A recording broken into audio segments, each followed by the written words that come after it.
मैं Chandan Kumar Pandey Usha Martin world school के online अधिगम कार्यक्रम में सेट 5 पाठ योजना संख्या 25 में 10वीं के व्याकरण में शामिल रस विषय के साथ उपस्थित हूँ। रस से संबंधित अब तक की कक्षा में हम लोगों ने रस की परिभाषा, रस के अंग, भाव, भाव के प्रकार, स्थायी भाव,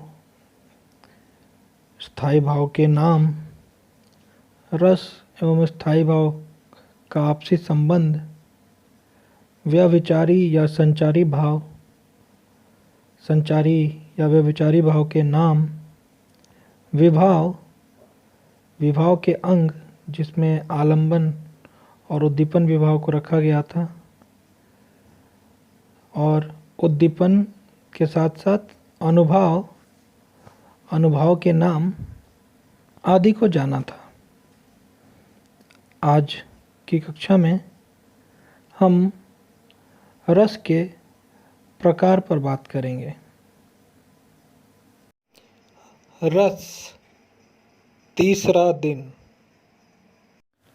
रस के प्रकार, जैसा कि हमने पिछली कक्षा में यह जाना था कि स्थायी भाव के सहयोग से या फिर मन में स्थायी भाव के जगने से रस की उत्पत्ति होती है।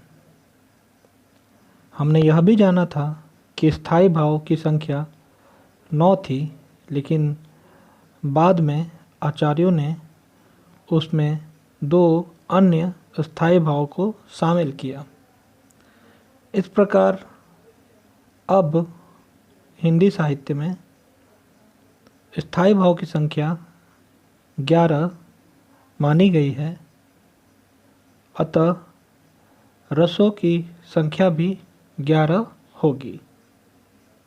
आइए इस सारणी से हम रसों के नाम व उसके उत्पत्ति में सहयोग करने वाले स्थायी भाव के नाम के बारे में जानेंगे। जैसे पहला है स्थायी भाव का नाम रति। रति स्थायी भाव से जिस रस की उत्पत्ति होती है उस रस का नाम श्रृंगार रस है। दूसरा हास। हास स्थायी भाव की उत्पत्ति से हास्य रस की उत्पत्ति होती है। तीसरा शोक स्थायी भाव से करुण रस की उत्पत्ति होती है। चौथा उत्साह स्थायी भाव से वीर रस की उत्पत्ति होती है। पांचवा क्रोध स्थायी भाव से रौद्र रस की उत्पत्ति होती है। छठा भय स्थायी भाव से भयानक रस की उत्पत्ति होती है। सातवां जुगुप्सा या घृणा स्थायी भाव से विभत्स रस की उत्पत्ति होती है। आठवां विस्मय स्थायी भाव से अद्भुत रस की उत्पत्ति होती है। नौवां वैराग्य स्थायी भाव है, इससे शांत रस की उत्पत्ति होगी। 10वां और 11वां जो बाद में जुड़ा उस स्थायी भाव का नाम है स्नेह या वत्सलता। इस स्थायी भाव से वात्सल्य रस की उत्पत्ति होती है। अंतिम 11वां इस स्थायी भाव का नाम अनुराग या फिर भगवत विषयक रति। इससे भक्ति रस की उत्पत्ति होती है। तो चलिए आज से हम रस के प्रकारों में पहले प्रकार श्रृंगार रस के बारे में जानें। श्रृंगार रस। नायक नायिका के प्रेम को देखकर श्रृंगार रस प्रकट होता है। अर्थात हीरो हीरोइन किसी कहानी के पात्र में जो नायक और नायिका हैं, या काव्य में या साहित्य में या नाटक में, या फिर ऐसी कहानी को सुनकर, किसी नाटक को देखकर, दृश्य श्रव्य पठन के माध्यम से, किसी भी रूप में नायक नायिका के प्रेम को देखकर हमारे मन में रति भाव जगता है, जिसके परिणाम स्वरूप श्रृंगार रस की उत्पत्ति होती है। श्रृंगार रस का संबंध रति और काम से है। रति से तात्पर्य प्रेम और काम से तात्पर्य है कामना या इच्छा। यह सृष्टि का सबसे व्यापक भाव है। इस स्थायी भाव को सबसे बड़ा व्यापक माना जाता है, जो मुख्यतः सभी प्राणियों में पाया जाता है। इसलिए इसे रसराज भी कहा जाता है। अर्थात 11 रसों में श्रृंगार रस को रसराज, सभी रसों का राजा भी माना जाता है। यह भी ध्यान देने की बात है कि रसराज अगर पूछा जाए कि कौन है, तो आपको उस समय यह ध्यान रखना होगा कि श्रृंगार रस को रसराज कहा जाता है। अब श्रृंगार रस के प्रकार हैं जो मुख्य रूप से 2 भागों में विभाजित हैं। पहला संयोग श्रृंगार, दूसरा वियोग श्रृंगार। संयोग जहाँ मिलन की बात करता है, वहीं वियोग बिछोह की बात करता है, अलगाव की बात करता है, अलग होने की बात करता है। अब श्रृंगार रस में शामिल कुछ आवश्यक तत्व जिससे हम श्रृंगार रस की पहचान कर सकेंगे, उसके बारे में अपनी एक समझ बनाएं। जैसे पहला है अवयव। रस के अवयव में स्थायी भाव श्रृंगार रस में क्या होगा? रति, मतलब प्रेम। स्थायी भाव के रूप में हम रति को देख सकते हैं, जिसमें नायक नायिका का परस्पर प्रेम दिखाया जाएगा। इसमें आश्रय हम किसको बोलेंगे? प्रेमी अथवा प्रेमिका, अर्थात जिसके हृदय में प्रेम जागृत हो, हम उसे आश्रय कहते हैं। तो यहाँ पे किसके हृदय में प्रेम जागृत होगा? प्रेमी और प्रेमिका के बीच में। आलंबन, जिसके सहारे प्रेम जागृत होगा, वह होगा प्रिय अथवा प्रिया, जिसे देखकर प्रेम जागृत हो। प्रेमी और प्रेमिका को देखकर, यदि प्रेमी को देखकर प्रेमिका के मन में और प्रेमिका को देखकर प्रेमी के मन में जो प्रेम जागृत होता है, तो आलंबन यहाँ पे प्रिय और प्रिया दोनों होंगे। उसी प्रकार से उद्दीपन की बात करें, उद्दीपन का मतलब होता है जगाना। तो संयोग में, क्योंकि श्रृंगार रस के 2 प्रकार हैं, एक संयोग मिलन की बात, इसमें देखिए प्रेम को जगाने के लिए क्या करेगा? प्रकृति का रमणीय वातावरण, जो मनमोहक वातावरण है, वह एक कारण बनेगा जिससे प्रेम जगेगा। वहीं एकांत स्थान पर प्रिय के सुंदर वस्त्र आदि, ये सभी कारणों से संयोग श्रृंगार की व्युत्पत्ति होगी। वहीं वियोग श्रृंगार में सूना वातावरण, अकेलापन, कोयल की कूक, वर्षा आदि से वियोग श्रृंगार की व्युत्पत्ति होगी। अर्थात उद्दीपन के रूप में ये सभी कारण उसमें शामिल होंगे। अनुभाव, जो हमने पिछली कक्षा में समझा था अनुभाव के बारे में, शारीरिक चेष्टाएं, शारीरिक बदलाव, जिसमें शामिल है मधुर आलाप, आलिंगन, चुंबन, रोमांच, आँखों का संकेत आदि। संचारी या व्यभिचारी भाव जो क्षणिक होते हैं, जो एक के बाद दूसरा, दूसरे के बाद तीसरा आते जाते रहते हैं। जब श्रृंगार रस में हम संचारी भाव की बात करेंगे तब उस समय उत्सुकता, जड़ता, चपलता, हर्ष, मोह आदि संचारी भाव आएंगे और जाएंगे। आइए कुछ उदाहरण से हम इसको समझें। संयोग श्रृंगार, पहले संयोग श्रृंगार को समझते हैं। एक पल मेरे प्रिया के दृग पलक, थे उठे ऊपर सहज नीचे गिरे, चपलता ने इस विकम्पित पुलक से दृढ़ किया मानो प्रणय संबंध था। अर्थात प्रेमिका की आँखों की जो पलक है वो कभी ऊपर कभी नीचे गिरती है। उसके आँखों के पलकों के गिरने और उठने के कारण प्रेमी के हृदय में कंपन, विकम्पित मतलब कंपन, चपलता, चंचलता, पुलक मतलब पुलकित हो जाना, दृढ़ करो किया मानो प्रणय संबंध। प्रणय संबंध प्रेम संबंध को दृढ़ करता है। किसकी? प्रेमिका के पलकों का उठना और गिरना प्रेमी के हृदय में प्रेम के संबंध को दृढ़ करता है। कैसे?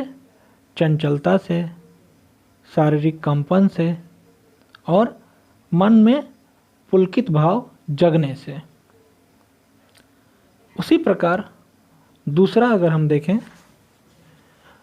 बतरस लालच लाल की मुरली धरी लुकाए, सौंह करे भौहनि हंसे, दैन कहे नटी जाए। कृष्ण से बात करने की लालच के कारण गोपियों ने उनकी मुरली को छुपा दिया। जब कृष्ण के द्वारा यह पूछा गया कि मेरी मुरली कहाँ है, तब वो सौं करती हैं, बहाने बनाती हैं, लेकिन उनकी भौं है, हंसती हैं और उसके बाद क्या कहती हैं? नटी जाए। वो पलट जाती हैं कि हमने मुरली नहीं छुपाई। तो हम इन दोनों काव्य में हम ये देख सकते हैं कि प्रेमी प्रेमिका के मिलन की घड़ी या फिर संयोग पक्ष की बात की जा रही है, जहाँ पर प्रेमी और प्रेमिका के बीच एक मधुर संबंध को दिखाया गया है। अब यदि हम इसका विश्लेषण करें तो इन पहले में अगर देखें तो स्थायी भाव रति प्रेम है, आश्रय कवि नायक जो है वही नायक है, उसके अंदर प्रेम का भाव जगता है। आलंबन किसके सहारे? तो अपनी प्रिया अपनी प्रेमिका को देखकर। उद्दीपन जो जगाने का काम करता है तो पलकों का गिरना। अनुभाव शारीरिक चेष्टाएं की अगर बात करें तो नायक का कंपित और पुलकित होना। जो हीरो है, जो नायक है, उसके शरीर में कंपन होता है और वो उसका मन पुलकित हो जाता है। संचारी भाव जो भाव आए और चले जाए, लज्जा, उत्सुकता, ये प्रेम रति के साथ लज्जा और उत्सुकता शामिल होते हैं फिर चले जाते हैं। तो इस प्रकार हमने जाना कि संयोग श्रृंगार के अंतर्गत रति स्थायी भाव के परिणाम स्वरूप श्रृंगार रस की उत्पत्ति हो रही है। और श्रृंगार में किस श्रृंगार की? संयोग श्रृंगार की। वहीं श्रृंगार के दूसरे प्रकार की यदि बात करें, वियोग श्रृंगार अर्थात विछोह, अलगाव, तो इसमें भी हम स्थायी भाव रति को ही देखेंगे, प्रेम को ही देखेंगे। लेकिन फिर क्या परिवर्तन होता है इसको हम देखते हैं। पीर मेरी कर रही गमगीन मुझको, और उससे भी अधिक तेरे नयन का नीर रानी, और उससे भी अधिक हर पाँव की जंजीर रानी। नायक के हृदय में गम का भाव जगना, पीड़ा का कारण क्या है? अर्थात नायक को जो पीड़ा है वो उसे गमगीन कर रही है, दुख दे रही है, और उससे भी अधिक दुख देने का काम क्या कर रही है? नायिका रानी, नायिका के आंखों के आंसू, और उससे भी अधिक हर पाँव की जंजीर रानी, और जो नायिका के पाँव में जो जंजीर है उससे इसके दुख के भाव को अधिक बढ़ाने का कार्य कर रही है। उसी प्रकार दूसरे काव्य में अगर हम देखें, निस्दिन बरसत नयन हमारे, सदा रहती पावस ऋतु, हम पे जब ते श्याम सिधारे। निस्दिन प्रतिदिन बरसत नयन हमारे, आँखों से आंसुओं की बरसात हो रही है। सदा रहती पावस ऋतु, और हमारे लिए तो सदा हरदम पावस वर्षा की ऋतु ही के समान हमारा जीवन हो गया है।